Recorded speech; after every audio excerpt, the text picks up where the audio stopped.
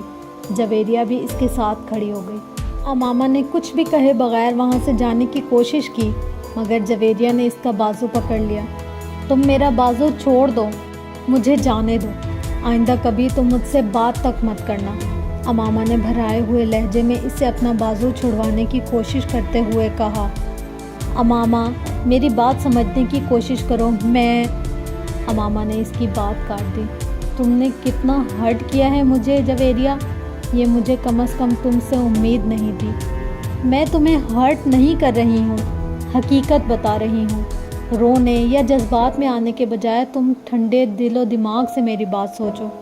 میں آخر تم کو بیکار کسی بات پر ہرٹ کیوں کروں گی؟ جویریہ نے اس کا بازو نہیں چھوڑا۔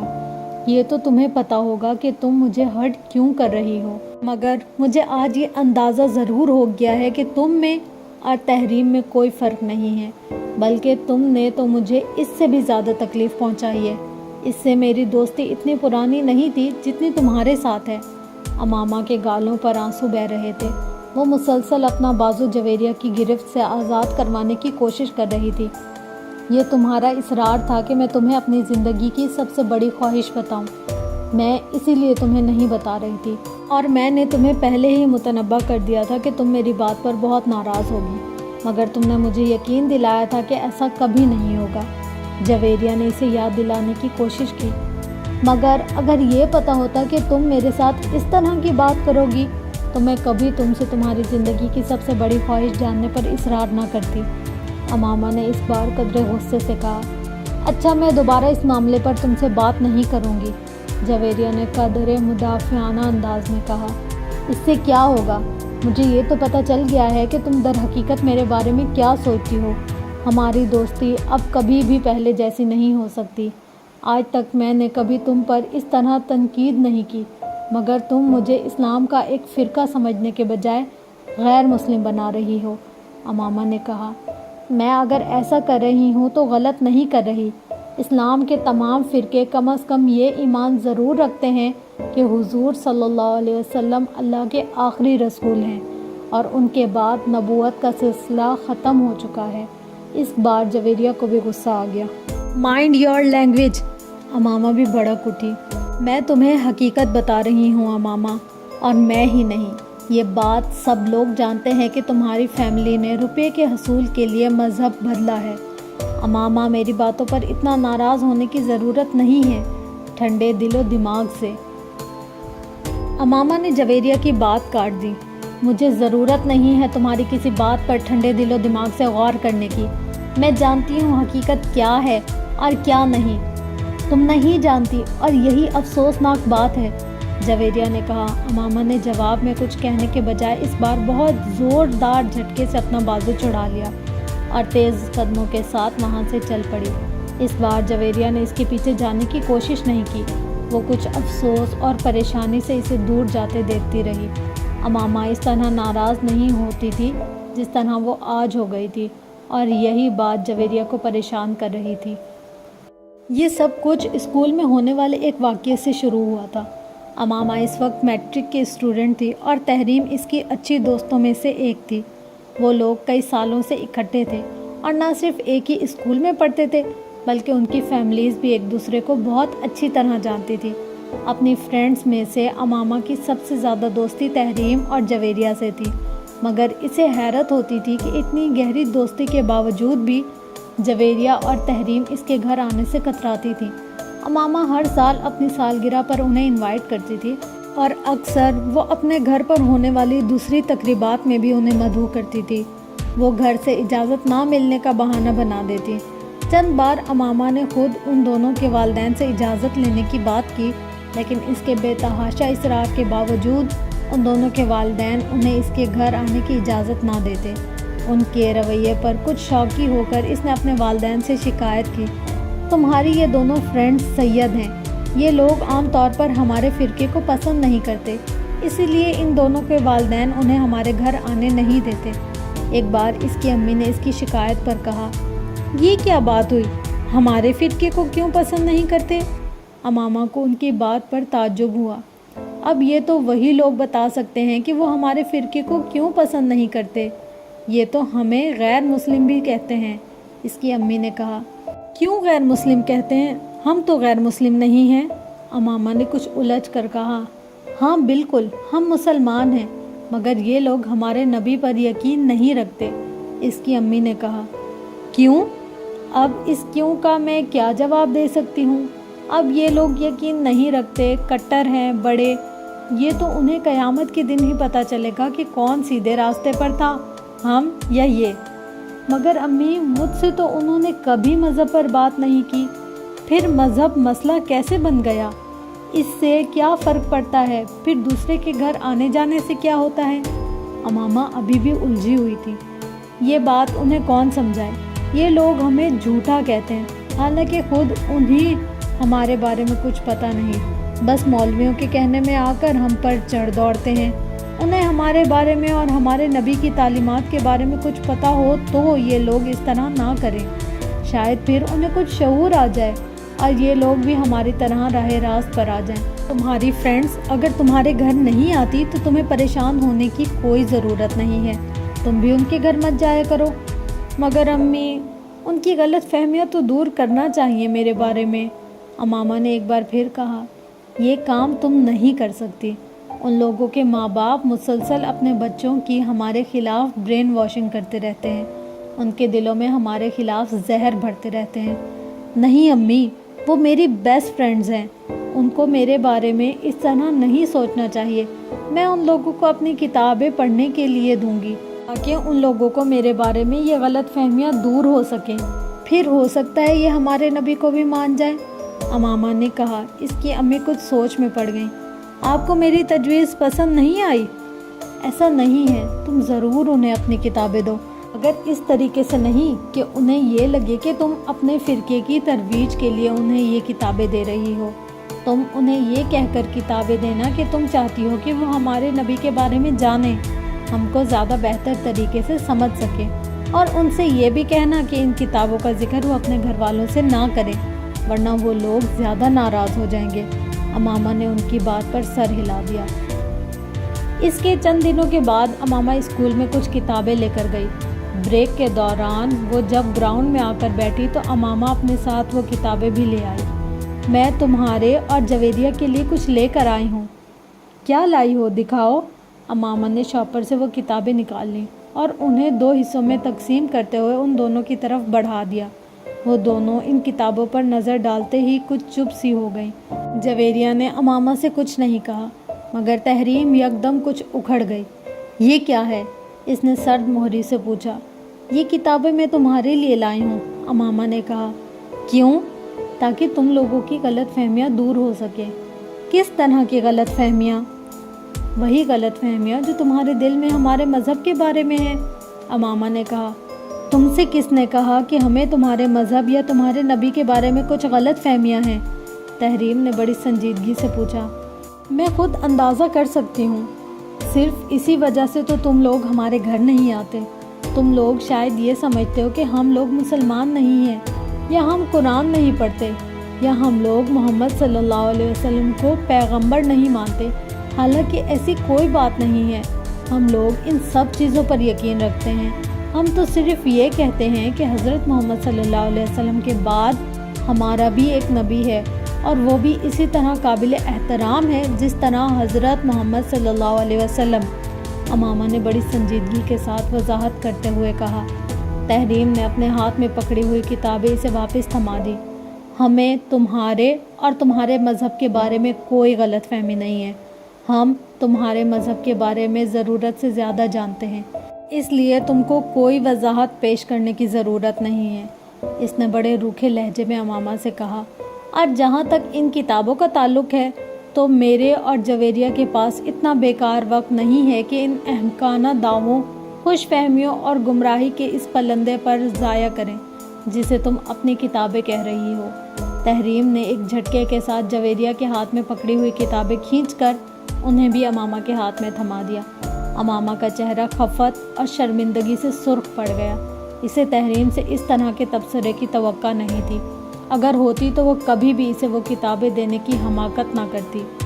اور جہاں تک اس احترام کا تعلق ہے تو اس نبی میں جس پر نبوت کا نزول ہوتا ہے اور اس نبی میں جو خود بخود نبی ہونے کی خوش فہمی میں مبتلا ہوتا ہے، زمین اور آسمان کا فرق ہے۔ تم لوگوں کو اگر قرآن پر واقعی یقین ہوتا تو تمہیں اس کے ایک ایک حرف پر یقین ہوتا۔ نبی ہونے میں اور نبی بننے میں بڑا فرق ہوتا ہے۔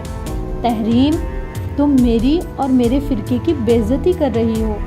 امامہ نے آنکھوں میں امڑتے ہوئے آنسوؤں کے ساتھ کہا تھا، میں کسی کی بے عزتی نہیں کر رہی ہوں، میں صرف حقیقت بیان کر رہی ہوں۔ وہ اگر تمہیں بے عزتی لگتی ہے تو میں اس بارے میں کچھ نہیں کر سکتی۔ تحریم نے دو ٹوک انداز میں کہا، روزہ رکھنے اور بھوکے رہنے میں بڑا فرق ہوتا ہے، قرآن پڑھنے اور اس پر ایمان لانے میں بڑا فرق ہوتا ہے۔ بہت سارے عیسائی اور ہندو بھی اسلام کے بارے میں جاننے کے لیے قرآن پاک پڑھتے ہیں، تو کیا انہیں مسلمان مان لیا جاتا ہے؟ اور بہت سے مسلمان بھی دوسرے مذہب کے بارے میں جاننے کے لیے دوسری الہامی کتابیں پڑھتے ہیں، تو کیا وہ غیر مسلم ہو جاتے ہیں؟ اور تم لوگ اگر حضرت محمد صلی اللہ علیہ وسلم کو پیغمبر مانتے ہو تو کوئی احسان نہیں کرتے۔ تم ان کی نبوت کو جھٹلاؤ گے تو کیا جھٹلاؤ گے؟ پھر تو انجیل کو بھی جھٹلانا پڑے گا، جس میں حضور صلی اللہ علیہ وسلم کی نبوت کی خوشخبری دی گئی ہے۔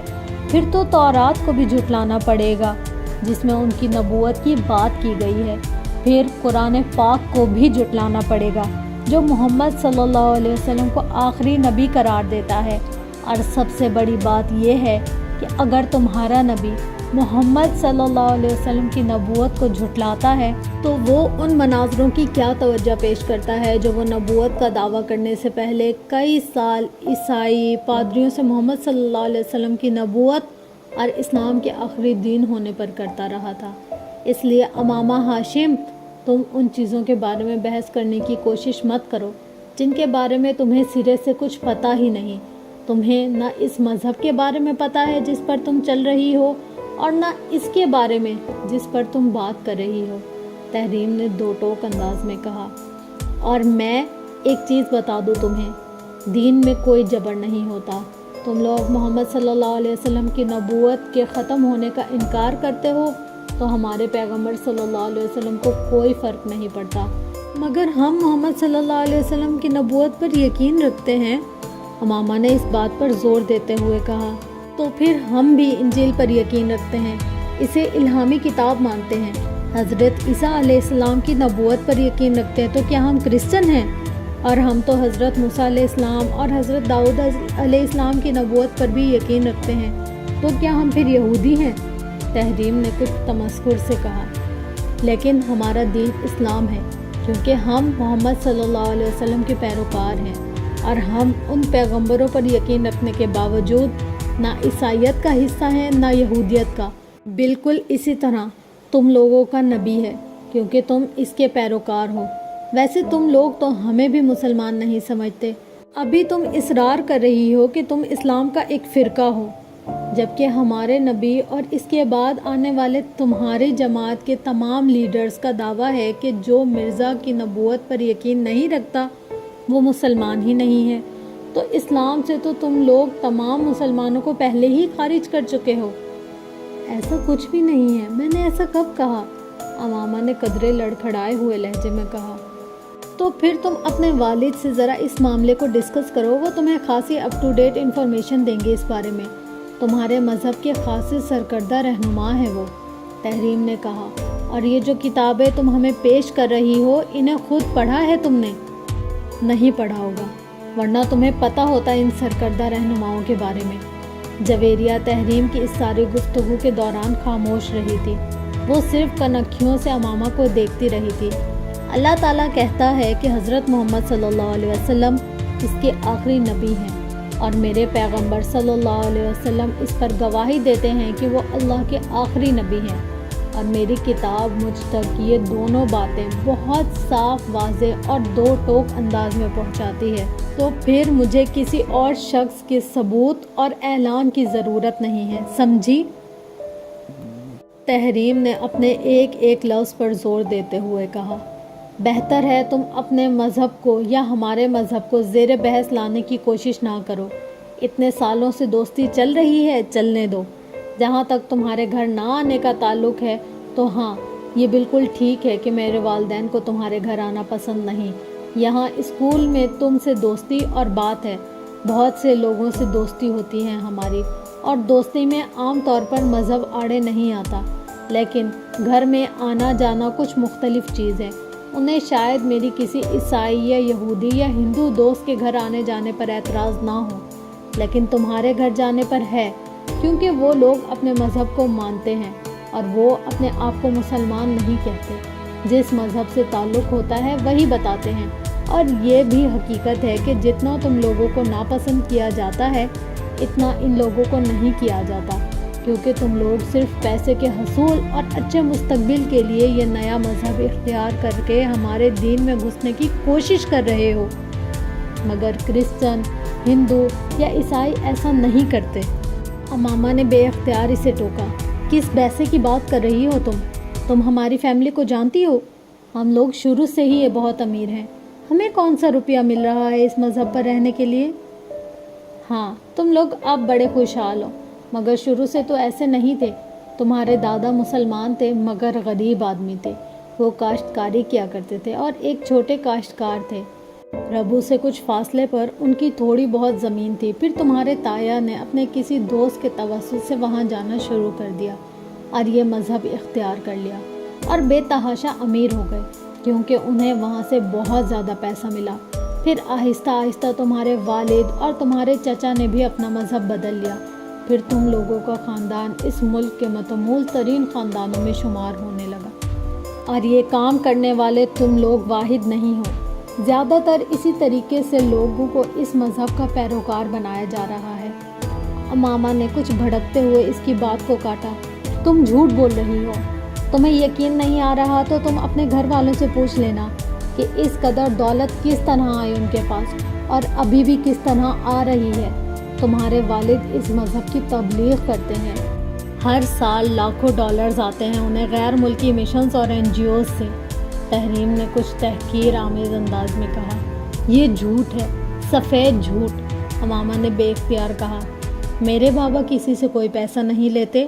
وہ اگر اس فرقے کے لیے کام کرتے ہیں تو غلط کیا ہے؟ کیا دوسرے فرقوں کے لیے کام نہیں کیا جاتا؟ دوسرے فرقوں کے بھی تو علماء ہوتے ہیں یا ایسے لوگ جو انہیں سپورٹ کرتے ہیں. دوسرے فرقوں کو یورپی مشن سے روپیہ نہیں ملتا. میرے بابا کو کہیں سے کچھ نہیں ملتا. امامہ نے ایک بار پھر کہا. تحریم نے اس کی بات کے جواب میں کچھ نہیں کہا. وہ اٹھ کھڑی ہوئی. امامہ نے اسے جاتے ہوئے دیکھا، پھر گردن موڑ کر اپنے پاس بیٹھی جویریہ کی طرف دیکھا. کیا تم بھی میرے بارے میں ایسا ہی سوچتی ہو؟ تحریم نے غصے میں آ کر تم سے یہ سب کچھ کہا ہے. تم اس کی باتوں کو برا مت مانو. جویریہ نے اسے تسلی دینے کی کوشش کی. تم ان سب باتوں کو چھوڑو.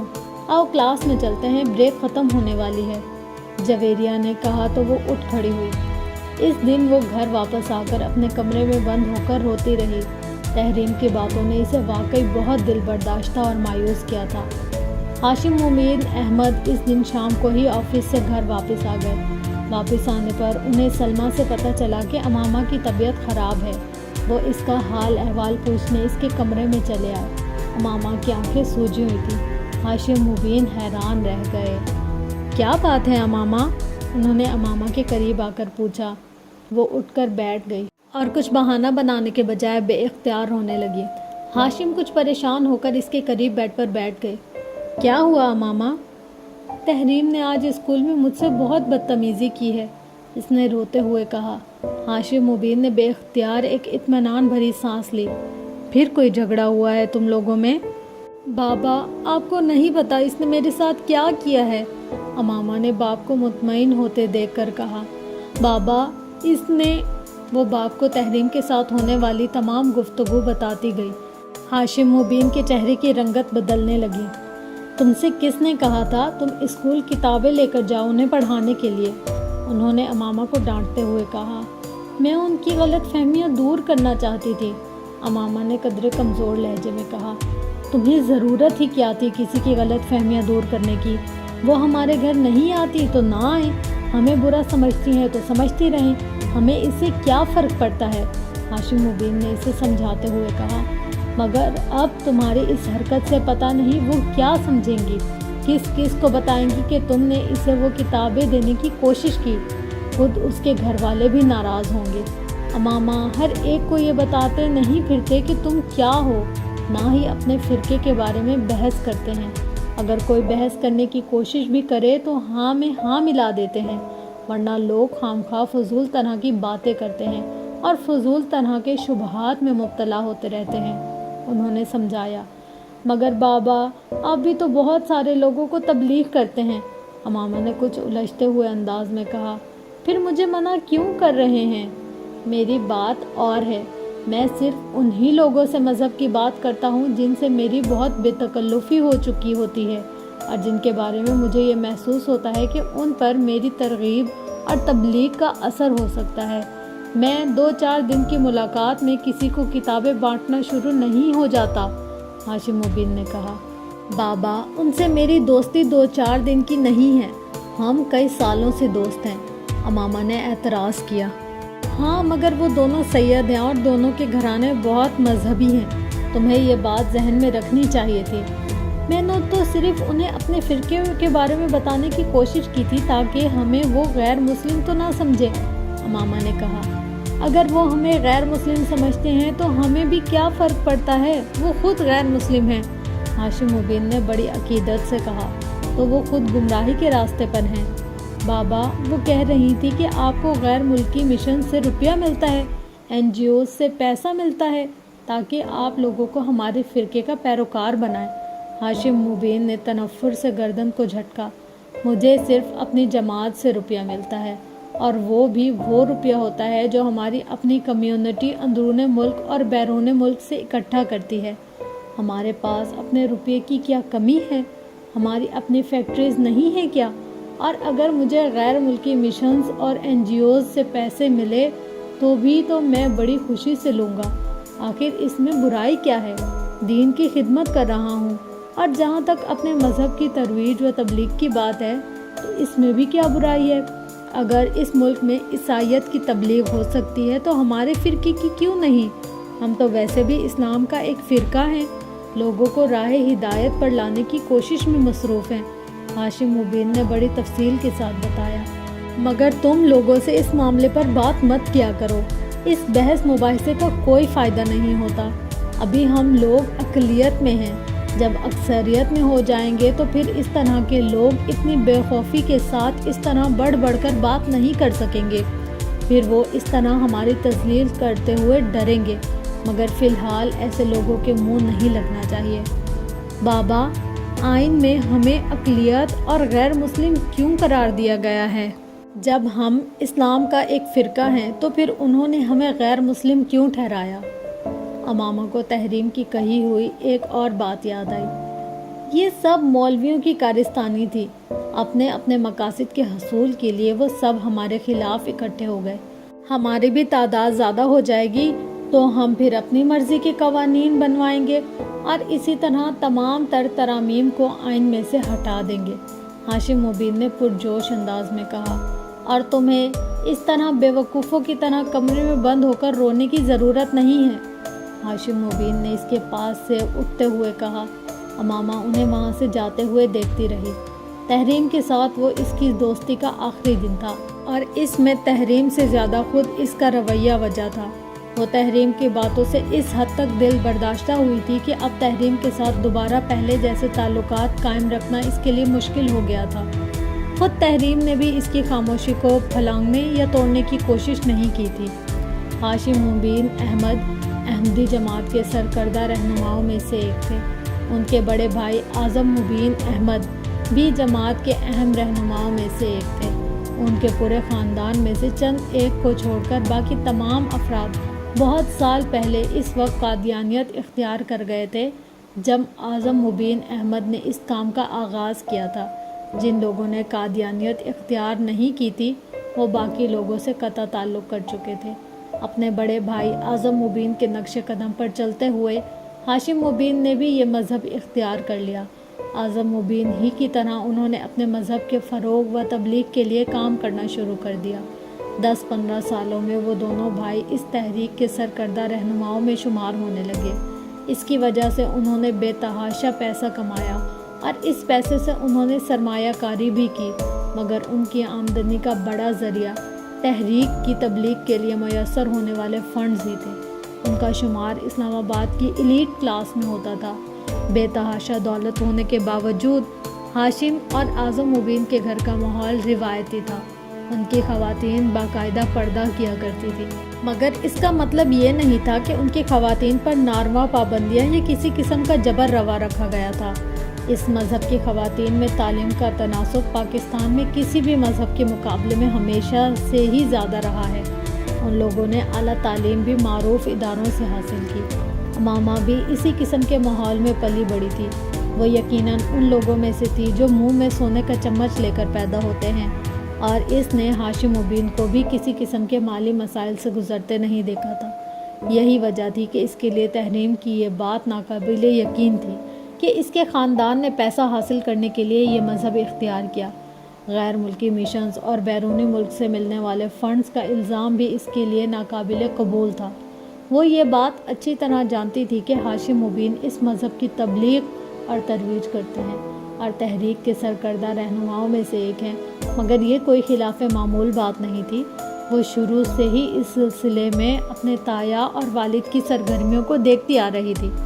اس کے نزدیک یہ کام ایسا تھا جو وہ اسلام کی تبلیغ و ترویج کے لیے کر رہے تھے۔ اپنے گھر والوں کے ساتھ وہ کئی بار مذہبی اجتماع میں بھی جا چکی تھی اور سرکردہ رہنماؤں کے لندن سے سیٹلائٹ کے ذریعے ہونے والے خطبات کو بھی باقاعدگی سے سنتی اور دیکھتی آ رہی تھی۔ تحریم کے ساتھ ہونے والے جھگڑے سے پہلے اس نے کبھی اپنے مذہب کے بارے میں غور کرنے کی کوشش نہیں کی تھی۔ اس کے لیے اپنا فرقہ ایسا ہی تھا جیسے اسلام کا کوئی دوسرا فرقہ۔ اس کی برین واشنگ بھی اسی طرح کی گئی تھی کہ وہ سمجھتی تھی کہ صرف وہی سیدھے راستے پر تھے، بلکہ وہی جنت میں جائیں گے۔ اگرچہ گھر میں بہت شروع میں ہی اسے باقی بہن بھائیوں کے ساتھ یہ نصیحت کر دی گئی تھی کہ وہ بلا وجہ لوگوں کو یہ نہ بتائیں کہ وہ دراصل کیا ہیں۔ اسکول میں تعلیم کے دوران ہی وہ یہ بھی جان گئی تھی کہ 1974 میں انہیں پارلیمنٹ نے ایک غیر مسلم اقلیت قرار دے دیا تھا۔